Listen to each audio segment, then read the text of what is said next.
ये कहानी शुरू होती है साल 2024 में, जब रिया नाम की लड़की नासिक से मुंबई में आई थी पढ़ाई करने के लिए। उसको मुंबई के एक बहुत ज़्यादा मशहूर कॉलेज में एडमिशन मिला था। एंड ये मशहूर कॉलेज भी ऐसे कि आपने उसका नाम डेफिनेटली सुना ही होगा। ये बहुत सारे इट्स अ नेशनल कॉलेज अगर देखा जाए तो। ये जब पहली बार यहाँ पे आ रही थी तो उसके दिमाग में बस इतना था कि मुझे अपने माँ बाप की गरीबी हटानी है। ये एक काफ़ी ज़्यादा गरीब फैमिली से बिलोंग करती है। उसके दिमाग में बस यही चल रहा था, माँ बाप की तकलीफ हटानी है, मुझे कोई भी मस्ती मजाक नहीं करना है।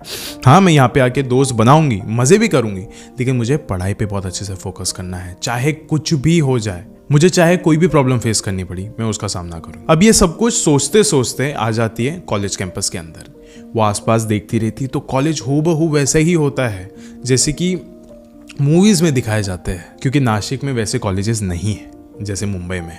आसपास वो अपने कॉलेज कैंपस में अच्छे से देख रही है एंड शी इज़ लाइक, मैंने फ़ोटोज़ में ऐसे ही देखा है, वीडियोज़ में ऐसे ही देखा है कि जो एकदम टॉप टाइटल के कॉलेजेस होते हैं वो ऐसे दिखते हैं और शायद से यहाँ पे मैं अपना एक अच्छा खासा फ्यूचर बना सकती हूँ। अब वो बस अपने हॉस्टल की तरफ जा रही थी एंड वहाँ पे जाके अपना रूम नंबर चेक कर रही थी। तो फिर उसका रूम नंबर था 202, ठीक है।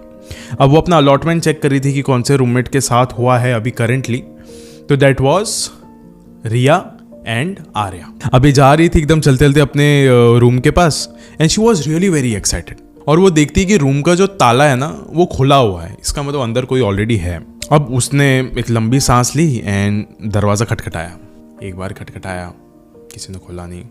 2 बार खटखटाया, किसी ने खोला नहीं। फिर उसने बोला चलो चाबी तो है ही मेरे पास, पियून ने तो दे ही दिया था मेरे को, ठीक है। अब वो चाबी अंदर इंसर्ट करके खोल देती दरवाज़ा। अब वो जैसे ही दरवाज़ा खोलती है देखती है तो अंदर ऑलरेडी कोई बैठी हुई है स्टडी टेबल के ऊपर। फिर उसके बाद वो सामने से कहती है, अरे हाय आर्या, माय नेम इज़ रिया, और मैंने एक्चुअली दरवाज़ा भी अभी खटखटाया यार, आपने खोला नहीं, 2-3 बार खटखटाया। फिर वो सामने बैठी लड़की कहती है कि नहीं, मैंने सुना नहीं था, एक्चुअली मैं पढ़ाई कर रही थी तो मैंने सुना नहीं है। ऑल्सो मेरा नाम आर्या नहीं है, मेरा नाम अलीशा है। फिर रिया कहती कि अरे लेकिन यहाँ पे मेरे अलॉटमेंट पेपर पे लिखा है कि मेरे साथ कोई आर्या रहने वाली और आपका नाम अलीशा, ऐसे कैसे हो सकता है। फिर अलीशा कहती हाँ, वो 5 दिन पहले तक यहीं पे रहती थी, लेकिन पता नहीं कुछ हो गया तो फिर उसने शायद से रूम चेंज कर लिया या फिर वो कहीं पे तो चले गई। फिर रिया कहती है अच्छा ठीक है, रहने दो फिर। और उसने से हाँ कह के उसने बात दबा दी, ठीक है। अभी बहुत ज़्यादा वक्त हो गया था। देन शी वाज लाइक कि चलो मुझे खाना वगैरह खाना है तो मैं नीचे चले जाती हूँ, वैसे भी अभी डिनर का टाइम हो रहा है। फिर रिया कहती है कि अलीशा तुम भी आ जाओ। उसने बोला नहीं मैं बहुत जल्दी खा लेती हूँ, मुझे पढ़ाई वगैरह भी करने का रहता है, तो मैं खाना खा के आ चुकी हूँ। फिर उसके बाद रिया नीचे उतर गई। रिया नीचे उतरी, कैंटीन में गई, खाना वाना वो खा रही थी। उसी समय उसके बहुत सारे दोस्त भी बन गए वहाँ पे एंड वो बातचीत करने लग गई सबके साथ। एंड देन बातों बातों में उसके दोस्त ने उसको पूछ लिया कि मतलब किसके साथ रहते हो। फिर रिया ने कह दिया कि अरे है मेरे साथ एक रूममेट रहती है, उसका नाम अलीशा है। तो बोला ठीक है यार, उसको भी लेके आया यार। फिर रिया ने कहा नहीं यार, वो बहुत जल्दी खाना खा लेती है, इसके लिए शायद से आई नहीं हो। तो उसके दोस्त कहते कि अच्छा ठीक है। फिर उसके बाद रिया कहती है कि हाँ यार बहुत ठीक ठाक ही है मेरी रूममेट, ज़्यादा बातचीत नहीं करती, पता नहीं लेकिन मेरा अलॉटमेंट ना किसी और लड़की के साथ हुआ था, उसका नाम आर्या था। और जैसे ही इसने उसका नाम लिया सब लोग एक दूसरे को देखने लग गए। अब यहाँ पे फिर रिया ने बोला कुछ हुआ है क्या उसके साथ, आर्या कुछ गलत किया गया उसने। फिर उसके बाद उसके दोस्तों ने बोला उसका नाम मत ले यार, बहुत खतरनाक हिस्ट्री है यार उसकी, यहाँ पे मत बात करे यार उसके बारे में। हम लोग तो उसके बारे में बात भी नहीं करते। हम जब से आए ना हमने तो बहुत तमाशा देखा यार वो सब का, मत बात करो उसके बारे में प्लीज़। अब बात करते करते इतना ज़्यादा समय हो गया था कि रिया को पता ही नहीं चला। अभी वो अपने दोस्तों को कहते कि चलो चलो अभी हम लोग सब लोग अपने रूम में चले जाते हैं, वैसे भी बहुत ज़्यादा रात हो गई है तो अभी निकल जाते चलो। फिर रिया ना सब लोग को अपने अपने रूम के पास छोड़ के अपने फ्लोर पे अभी जा रही थी। वो 2nd फ्लोर पे पहुंच गई और एक लंबा सा कॉरिडोर है अभी यहाँ पे। वो चलते चलते वहाँ पे धीरे धीरे कदमों के साथ जा रही है। पता नहीं वो कौन से धुन में थी, शायद अपने फ़ोन में देख रही थी या फिर वो कहाँ पे देख रही थी, but she was just walking and all of a sudden वो अपने कमरे के एकदम नज़दीक आ गई। एंड अब उसके एकदम ठीक पीछे से उसको एक लड़की के रोने की आवाज़ आती है, जोर से, बहुत जोर से। वो एकदम रुक गई एंड अब उसने ना पीछे पलट के देखा, कोई था नहीं लेकिन आवाज़ आ रही थी और जोर से आने लग गई। लेकिन उसने सोचा कि इतने रात को कौन सी लड़की रो सकती है और ये आवाज़ किसी कमरे के अंदर से नहीं आ रही। ऐसा लग रहा है कि इसी गलियारे में कोई ना कोई औरत बैठी है और वो रो रही है। उसके दिमाग में इस समय सिर्फ एक ही नाम आया और उसने उसको पुकारा, आर्या, और ये रोती हुई आवाज़ बंद हो गई और सामने से जवाब आता है, हाँ हाँ मैं ही हूँ यहाँ। रिया इतनी ज़्यादा शॉक हो गई, इतनी ज़्यादा डर गई कि वो भागते हुए अपने दरवाजे के पास गई और ज़ोर ज़ोर का उसको पीटने लगे, ज़ोर ज़ोर से। लेकिन अंदर से कोई भी जवाब नहीं आया, किसी ने भी अंदर से दरवाज़ा नहीं खोला। उसने चाबी डाल के वो पूरा ताला खोला और वो दरवाज़ा उसने जैसे ही खोला, देखा कि सामने अलीशा उसके बिस्तर के ऊपर बैठी हुई एकदम गुमसुम और सिर्फ दरवाजे की तरफ देख रही है। और सिर्फ एक सवाल उसने पूछा, तुमने भी उसे देखा ना? फिर रिया ने उसके तरफ देखकर कहा, देखा नहीं, सिर्फ सुना। फिर अलीशा कहती है, अच्छा हुआ, बेहतर है कि तुमने उसको सिर्फ सुना है, देखा नहीं है उसे। मेरे वक्त पे जब मैंने देखा था मैं तो मर ही गई थी समझो। फिर रिया पूछती है कि ये सब कुछ हो क्या रहा है, क्या हो रहा है यहाँ पे? फिर अलीशा कहती है, ये सब कुछ वो परछाई कर रही है, उसका नाम नहीं लेते, उसके बारे में सवाल नहीं पूछते, और तुम भी मत पूछो वरना अगली दस्तक हमारे दरवाजे पर भी हो सकती है। तुम बस शांति से सो जाओ आज रात, कल सुबह बात करेंगे। रिया उसकी बातें सुन के चुपचाप से जाके अपने बिस्तर पर बैठ गई और अपने कंबल को अपने चेहरे तक ओढ़ के सो गई। कुछ समय बाद दरवाज़ा जोर जोर से पीटने की आवाज़ आती, एकदम जोर जोर से। और इस समय रिया एकदम शांत हो चुकी थी, उसने अपने आंखों को कस के बंद कर लिया था, अपनी मुट्ठी भी एकदम बंद कर ली थी। तो जोर जोर से दरवाज़ा पीटने की आवाज़ आने लग गई। शी वाज लाइक, मैं नहीं खोल सकती ये दरवाज़ा, मेरे में हिम्मत ही नहीं है ये खोलने की। मुझे पता है बाहर आर्या ही है, ये उसी की प्रेत आत्मा है जो वहाँ पे भटक रही है और वो अंदर आना चाहती है। और अचानक से अभी ये दरवाज़ा खुलने की आवाज़ आती है और बंद होने की आवाज़ आती है। फिर से उसने पूछा ये बार हिम्मत करके, आर्या?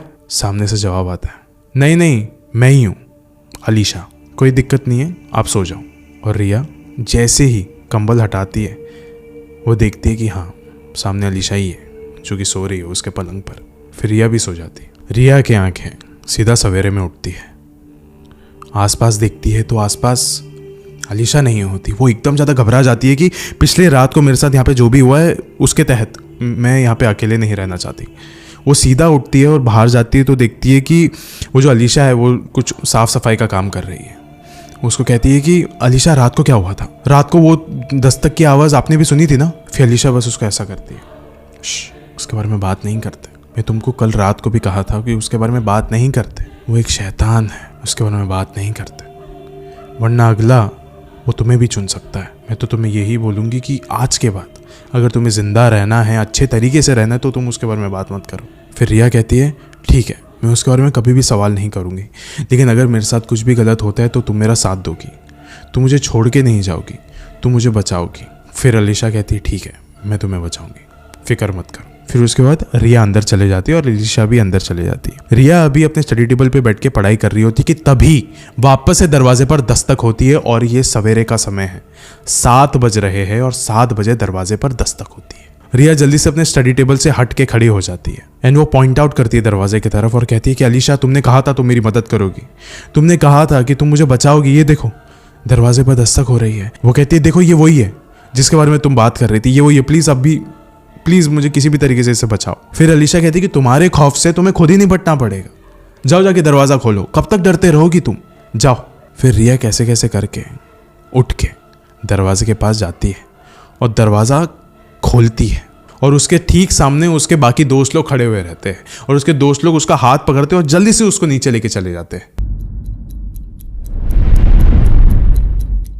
लेकिन अब ये कहानी को आगे बढ़ाने से पहले ऐसे ही और हॉरर और मिस्टीरियस वीडियोस देखने के लिए सब्सक्राइब कर दीजिए इस चैनल को।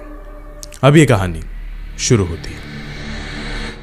तो अब उसके जो दोस्त लोग थे उसको कैंटीन में लेके जाते, लेकिन उसी समय ना क्या करती है ये रिया कि अपने एक दोस्त तनीषा का हाथ पकड़ लेती है कस के और उसको कहती है, हम लोग खाना खाने जाते हैं लेकिन 1 मिनट के लिए तुम मेरी बात सुनना, कुछ रात को ना मेरे साथ हुआ है, मुझे ना किसी को बताना है। फिर तनीषा कहती है, हाँ हाँ बोल। फिर ये कहती है कि पता नहीं यार, अचानक से रात में कुछ अलग सी चीज़ हुई मेरे साथ, वो मैं कैसे बताऊँ, मुझे समझ में नहीं आ रही कि तू यकीन करेगी मुझ पर कि नहीं करेगी। फिर तनीषा कहती है कि कहीं ये तो नहीं हुआ है तेरे साथ कि रात में अचानक से कोई तेरे दरवाजे पे आकर ज़ोर ज़ोर से दरवाज़ा खटखटा रहा था। फिर यह कहती हाँ हाँ यही हुआ है मेरे साथ। फिर उसने बोला ये मेरे साथ भी हुआ है, लेकिन मैं ज़्यादा इसके बारे में कुछ सोचा नहीं क्योंकि मैं बहुत ज़्यादा नींद में थी, तो सोचा कि इसके बारे में ज़्यादा सोचूं ना। और सुबह उठ के देखा तो आसपास सब चीज़ें सही थी हो सकता है कि कोई मजाक कर रहा होगा। फिर रिया कहती नहीं नहीं ये वाली बात नहीं है, मेरे रूममेट अलीशा ने कुछ और कहा है मुझे। उसने मुझे कहा है कि ये जो भी था ये शैतान था कोई, और इसके बारे में बात नहीं करते वरना कुछ भी हो सकता है हमारे साथ। फिर अलीशा कहती है हाँ मैंने भी ऐसा सुना तो है कि ऐसी चीज़ों के बारे में बात नहीं करते, जो इस दुनिया में ना हो उसके बारे में बात नहीं करते, हमें भी नहीं करनी चाहिए। और फिर तनीषा कहती है कि तू सेकंड फ्लोर पे रहती है ना। फिर रिया कहती है हाँ मैं सेकंड फ्लोर पे रहती हूँ। उसने बोला तेरे ही फ्लोर पे ना एक ऐसा दरवाज़ा है जिसको ना चेन से बांधा गया है, रूम नंबर 202। फिर रिया कहती हाँ हाँ एक दरवाज़ा है उसको चेन से बांधा गया है, मेरे रूम के बाजू में ही है, लेकिन वो 202 नहीं है, 202 में मैं रहती हूँ और जिसे चेन से बांधा गया है वो 201 है। फिर अलीशा कहती हाँ वही यार, जो भी दरवाजे को चेन से बांधा गया है बताया जाता है कि उसके अंदर किसी तो भूत प्रेत का साया है, वो अंदर भटकता है, तो उसके इर्द गिर्द नहीं रहना चाहिए। फिर उस समय ना अचानक से कैंटीन में से बहुत जोर की आवाज़ आती है और सारी लड़कियां चिल्लाने लग जाती है। ये दोनों भी एकदम भागते हुए वहाँ पे जाते हैं, तनीषा और रिया, और जाके देखते हैं तो एक पियून के ऊपर सब लोग एकदम चिल्ला रहे हैं। वो शायद किसी लड़की के डाइनिंग टेबल के ऊपर जाके गिर गया था, तो इसे सब लोग उसको चिल्लाने लग गए। फिर उसके बाद सबने कहा कि ये ना बहुत ज़्यादा पीता है, और तनीषा भी रिया को कह रही थी कि बहुत ज़्यादा पीता है ये, बहुत सारी गलतियाँ भी करता रहता है, इसलिए डांट भी सुनता रहता है, ऐसा आदमी है ये। फिर रिया कहती ठीक है यार, सुबह सुबह वैसे ही बहुत ज़्यादा दिमाग ख़राब हो गया है, चल बैठ के नाश्ता कर लेते हैं। फिर वो दोनों बैठ के वहाँ पे कैंटीन से उसने जो भी रहता है खाने वगैरह का वो सब कुछ लेकर वो अपने टेबल पे आके बैठ गए। जैसे वो टेबल पे आके बैठ जाते हैं ना, रिया को एकदम दूर से अंधेरे में जो स्टोर रूम रहता है वहाँ से एक लड़की दिखती है और वो इशारा कर रही होती है उसको कि यहाँ पे आओ मेरे पास। फिर रिया एकदम गौर से देखती है उसको कि ये लड़की बिल्कुल भी सही नहीं लग रही है, फटे पुराने कपड़े हैं, चेहरा अच्छे से दिख नहीं रहा है। और उसके बाद ना तनीषा उसको पूछती है कि किसको देख रहे हो तुम। फिर रिया कहती है कि वहाँ पे एक लड़की खड़ी है, ऐसा लग रहा है कि वो मुझे वहाँ पे बुला रही। तनीषा वहाँ पे दिखती तो वहाँ पे कोई होता नहीं है। फिर उसके बाद रिया कहती नहीं नहीं वहाँ पे अभी कोई लड़की थी, सीरियसली वहाँ पे कोई लड़की थी, और ये ना वो थोड़ी ऊंची आवाज़ में कहती है।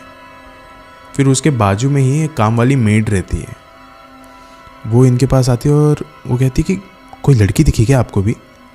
रिया कहती हाँ हाँ आंटी मेरे को अभी भी एक लड़की दिखी है। उसने कहा कि बेटा यहाँ पे बहुत सारी ऐसी चीज़ें हैं जिसके बारे में कोई जवाब नहीं मिलता, ये जो दीवारें तुम्हें दिख रही है, ये जो इमारतें हैं ये बहुत पुरानी है, ऐसे बहुत सारे राज, ऐसे बहुत सारी कहानियां दफन हैं यहाँ पे। फिर वो आंटी को किसी ने तो वहाँ से बुला लिया, तो वो आंटी वहाँ से निकल गए। इस समय ना रिया और तनीषा के दिमाग में बहुत ही अजीब सा ख्याल घूम रहा था, लेकिन रिया के दिमाग में ना ज़्यादा गहरा सवाल घूम रहा था कि उसके साथ पहले रात से यहाँ पे इतनी सारी अजीबोगरीब चीज़ें हो रही है, ये अच्छी चीज़ नहीं है। फिर उसके बाद ना उसके पास ये भी आने लग गया दिमाग में कि यहाँ पे जो सबसे पुराना है ना, सबसे ज़्यादा जवाब उसी इंसान के पास हो गए, और वो कोई और नहीं अलीशा ही है। और अलीशा को देखकर ऐसा लगता भी है कि उसके साथ कुछ ना कुछ तो डेफिनेटली हुआ रहेगा, कि वो नीचे नहीं आती, लोगों से एकदम अलग होकर चीज़ें करती रहती, दिन भर पढ़ाई करती रहती, किसी से मिलती जुलती नहीं है, कैंटीन में भी अकेले बैठी रहती है। कुछ ना कुछ तो गलत हुआ है उसके साथ। वो भागते हुए अपने कमरे में जाती है ऊपर, और जैसे ही वो चाबी डाल के अपना दरवाज़ा खोलती है वापस से, अलीशा गुमसुम उसके बिस्तर के ऊपर बैठी हुई रहती है और दरवाजे की तरफ देखती हुई रहती है। फिर एक पलक झपका के वो रिया की तरफ देखती है और एक ही सवाल पूछती है, तुमने भी उसे देखा ना। फिर रिया कहती है कि ये सब कुछ तुम क्या बोल रही हो, मैंने किसी को भी नहीं देखा है, तुम बताओ यहाँ पे हो क्या रहा है यार, क्या हो रहा है यहाँ पे, और मुझे पक्का यकीन है कि तुम्हारे साथ भी यहाँ पे कुछ ना कुछ गलत हुआ है। फिर ये सुनने के बाद अलीशा एकदम होश में आ जाती है और कहती है कि हाँ हुआ है मेरे साथ गलत, सब ने देखा था कि मेरे साथ गलत हुआ है, सबको पता है आज भी कि मेरे साथ गलत हुआ है, सब अनजान बनते हैं। उस रात को भी मेरी किसी ने भी मदद नहीं करी थी। वो कहती है कि मैंने बहुत दुख देखा है यहाँ पे। फिर रिया कहती मुझे बताओ फिर क्या हुआ है तुम्हारे साथ, तभी मैं तुम्हारे साथ रह सकती हूँ, ऐसे सवालों में नहीं घूमते रहना है मुझे। फिर अलीशा कहती है कि मैं यहाँ पे 2 साल पहले आई थी रहने के लिए। 2 साल पहले एक टीचर से बहुत अच्छी बॉन्डिंग हो गई थी मेरी, हम लोग शाम को भी पढ़ाई किया करते थे, सुबह में भी पढ़ाई किया करते थे। लेकिन उसके मन में अचानक से मेरे लिए ऐसे विचार आ जाएंगे, मैंने कभी सोचा नहीं था, गंदे विचार जो बहुत ज़्यादा गंदे हो जाएंगे, मैंने कभी सोचा नहीं था। एक दिन होता है कि मैं रात को इसी कमरे में सो रही थी और मेरे दरवाजे पर दस्तक हुई, और उस समय वही प्रोफेसर आए थे अंदर। आने के बाद उन्होंने मेरे साथ छेड़खानी करना चालू कर दिया, जैसे कि मैं भी वही चाहती हूँ, लेकिन मैं वो बिल्कुल भी नहीं चाहती थी। वो मुझे ज़ोर ज़बरदस्ती कर रहे थे। कैसे कैसे उनका हाथ वगैरह छुड़ा के वहाँ से भागी। सारे दरवाजे पर मैं दरवाज़ा पीट रही थी, दरवाज़ा खटखटा रही थी, लेकिन किसी ने भी खोला नहीं। भागते भागते मैं टेरेस में गई। मुझे लगा कि हाँ ठीक है, ये शैतान वहाँ नहीं आएगा। वहाँ पे भी आ गया। और उस समय जो मेरे साथ हुआ, और उसी समय रिया ने उसको टोकते हुए कहा कि तो फिर तुमने कुछ किया नहीं उसके साथ, तुमने किसी और को ये बताया नहीं। आज तक ऐसी है क्या ये वाली बात? तुमने कभी किसी को बताने का सोचा क्यों नहीं? ऐसे ही बैठे रहते हो तुम यहाँ पे एकदम गुमसुम। फिर अलीशा कहती है कि मुझे बताने की ज़रूरत ही नहीं पड़ी। उस आदमी के ऊपर रेप चार्जेस लगे हैं, मर्डर चार्जेस लगे हुए हैं, वो इंसान जेल में है, नौकरी से हाथ धो बैठा है वो आदमी। मुझे कुछ भी करने की ज़रूरत नहीं पड़ी।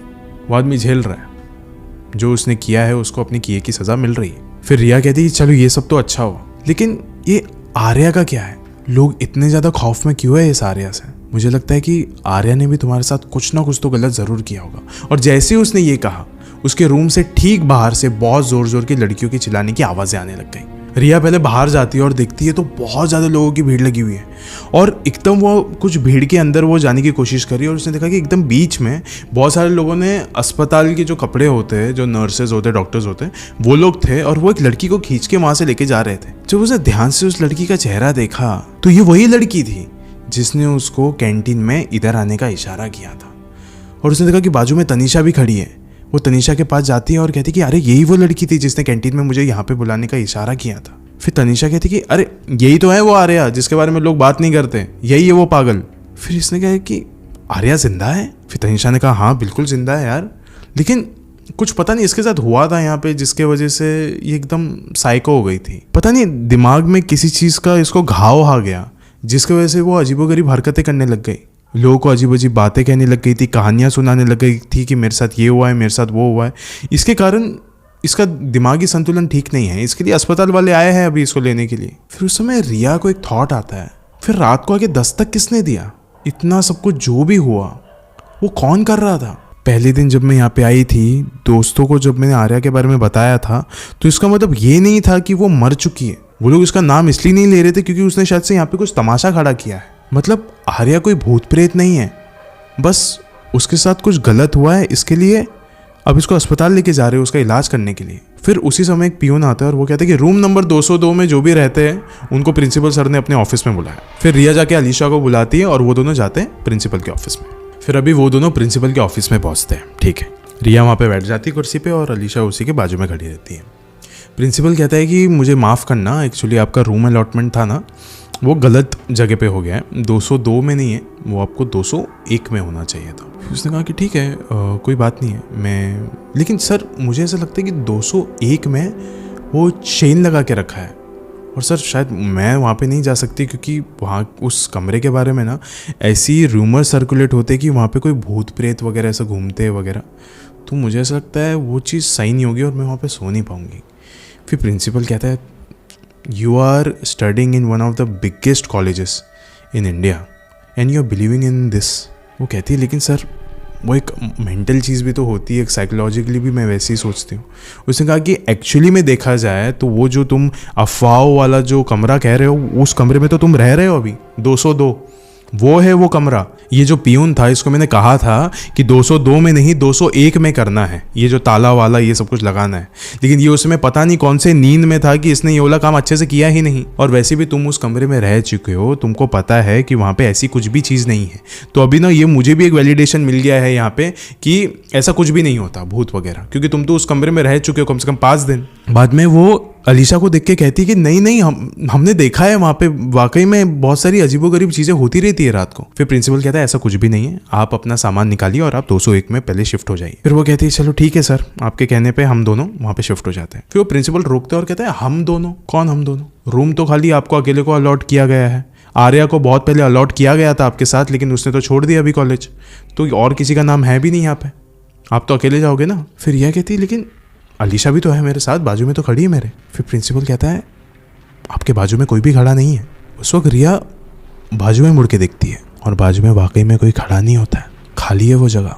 फिर जो पियून रहता है प्रिंसिपल के बाजू में खड़ा, वो प्रिंसिपल के कान में जाके एक बात कहता है, सर 5 दिन पहले आर्या मैडम ने भी सेम बातें कही थी और अब ये मैडम भी सेम बातें कर रही है। रिया के पैरों तले ज़मीन खिसक चुकी थी।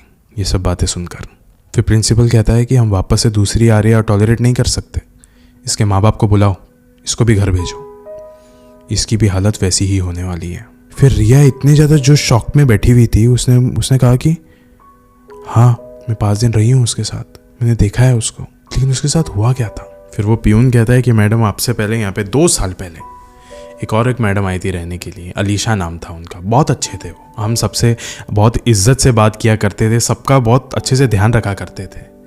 लेकिन एक कोई तो टीचर थे, कोई एक प्रोफेसर थे जिन्होंने उनके साथ आके शायद छेड़खानी करने की कोशिश करी थी 1-2 बार, फिर उन्होंने मना किया बार बार, फिर तीसरे बार वो वापस से आ गए। अब उसके बाद ऐसा सुनने में आया था उनके कन्फेशन में कि वो उनको ऊपर लेके गए थे टेरेस में, और वहाँ से जब अलीशा मैडम ने उनको मना कर दिया तो गुस्से में आके उन प्रोफेसर ने ऊपर से अलीशा मैडम को नीचे फेंक दिया।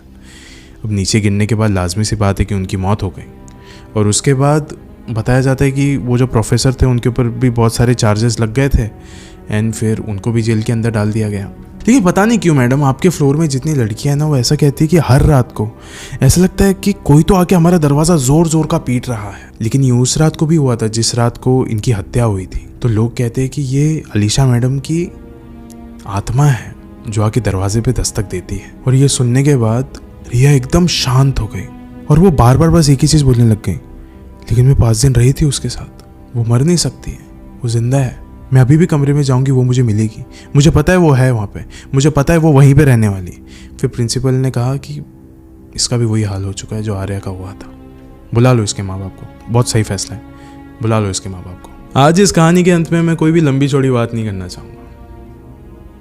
उसके साथ क्या हुआ क्या नहीं हुआ ये आप ज़्यादा बेहतर जानते हो, आप ज़्यादा बेटर गेस कर पाओगे कमेंट में। लेकिन मैं आपको अंत में बस इतना ज़रूर कहना चाहूँगा, आपके इर्द गिर्द ना सिर्फ कहानियाँ ही नहीं घूम रही है, पहेलियाँ भी घूम रही हैं। या तो आप उन पहेलियों को सुलझा दो, या फिर कहानियों के साथ साथ उन पहेली का एक हिस्सा बन जाओ, आपकी मर्जी है।